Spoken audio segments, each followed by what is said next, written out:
Bonjour mes amis, hi guys, an incredible treat on your screen, three independent watchmakers of international renown, three different sensibilities and three different calibers, all manually wound watches with small seconds, and all three watchmakers members of the Academy of Independent Watchmakers, starting with the FP Journe chronometre Bleu, which is the poster boy, of course, of independent watchmaking. Everybody wants it, nobody can get it. In polished tantalum with this beautiful lacquered over metal blue dial that has so much personality and aesthetic that is carried through the whole range of FP Journe. This dial, of course, the most difficult to create due to the high rejection percentage.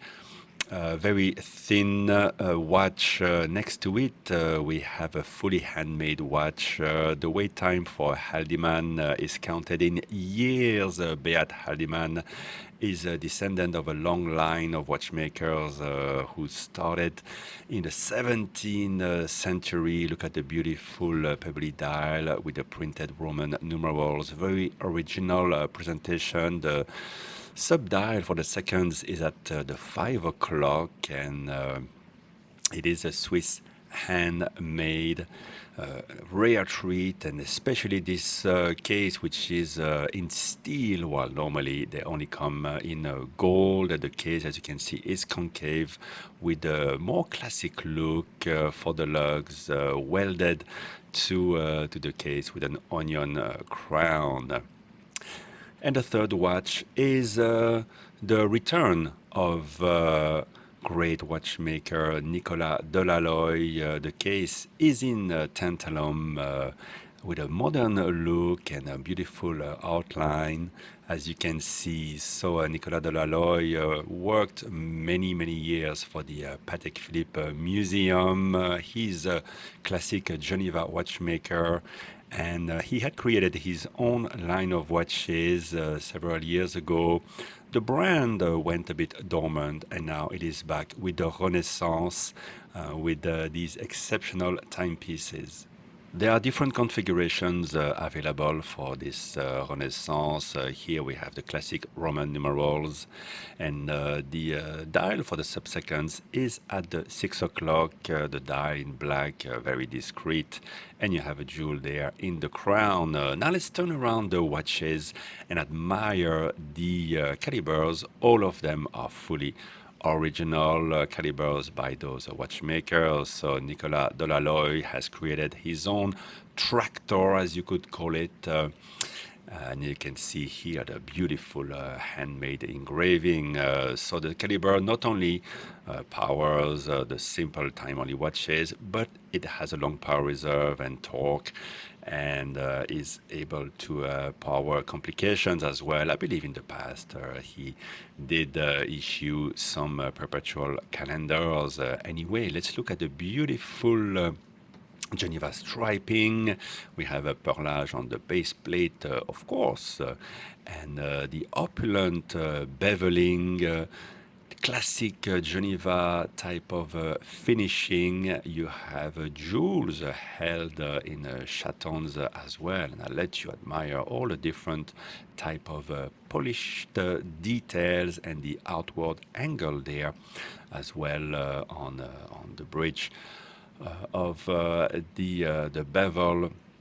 It's a very beautiful hand-wound caliber with a long power reserve.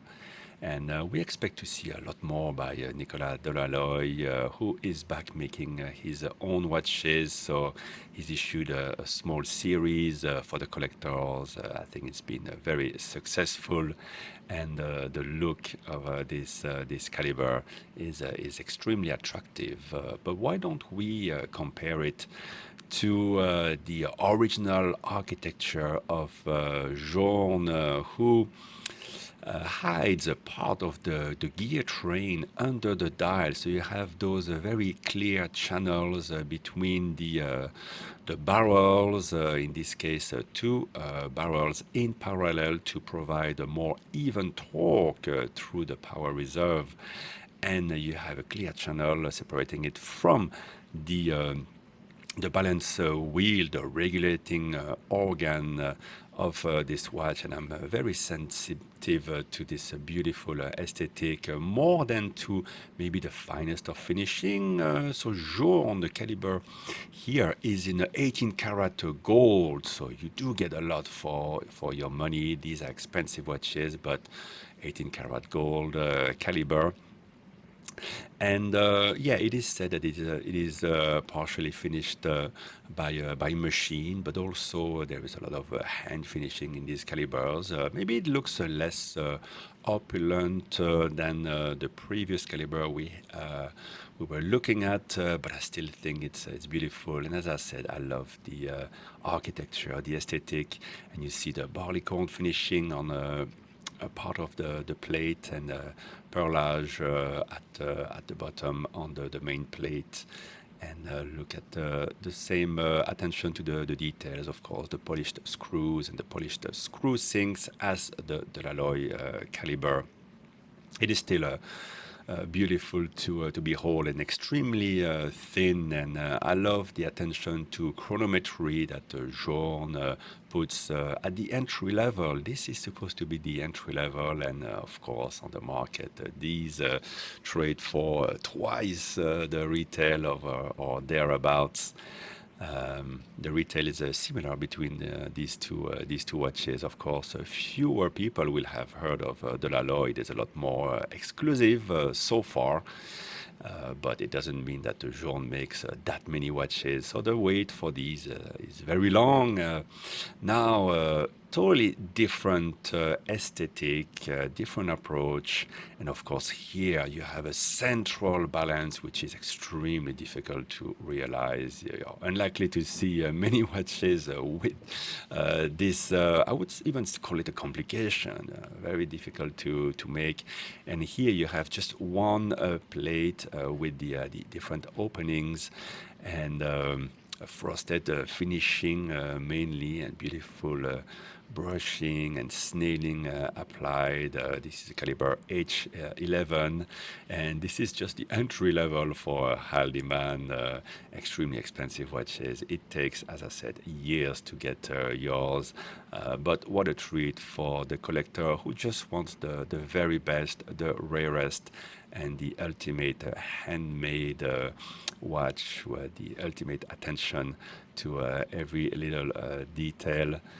Yeah, you can never get tired of looking at something so beautiful. And as I said, this case is in steel, which makes it extremely rare, if not unique. Usually, you can only order the Haldimann watches in precious metal. So yeah, let me know a bit which one of these movements captures your imagination the most. All three watches they do the same job, and yet they do it completely differently. So why don't we double check a bit the dimensions? They're about the same for the diameter, about 39 millimeters for all three watches, 39 and a half or thereabouts. They do differ in terms of the thickness. So for the Laloy, we are at 10.5 millimeter, or more or less, including the sapphire. Very thin chronometre Bleu, 8.5 millimeters, which I absolutely love. And the Haldimann is just about right on the 10 millimeters. So let's put them on the wrist and see a bit what kind of treat these are. A bit more discreet with the black dial, of course, for the Nicola Deloy, and this original tantalum case with a lovely outline there on the beautiful case. I'm very sensitive to the case. Sometimes it is overlooked by some watchmakers. So this watch, a very classic, of course. The choice of this collector was to have the Roman numerals, which completely different, of course, of the Journe aesthetic. What a beautiful design that is carried out through the range of the Journe watches, from the entry level here to the most complicated watches. And I just love how thin it is on the wrist, really melts with the wrist, and that tantalum polished case sort of gray blue case is just perfect for the theme, the blue theme of the watch. And as you flick the wrist, it captures the light. Oh, you could get lost in such a dial, and I enjoy the hands and the subdial very much as well.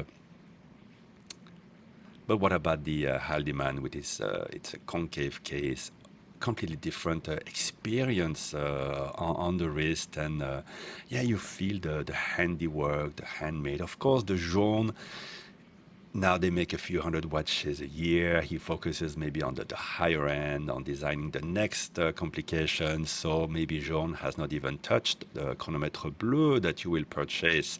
So different here. Haldimann, Beat Haldimann has made everything, maybe with one or two person working with him. So completely different experience, different visual, different design, different approach to the caliber, the watchmaking, and yet all three absolutely exciting, enthralling. So I want to thank, of course, the collectors who have let me gather these watches and share them with you. This is an unusual treat. Unlikely you will see those three particular watches together on the screen again. Let me know which one is your favorite.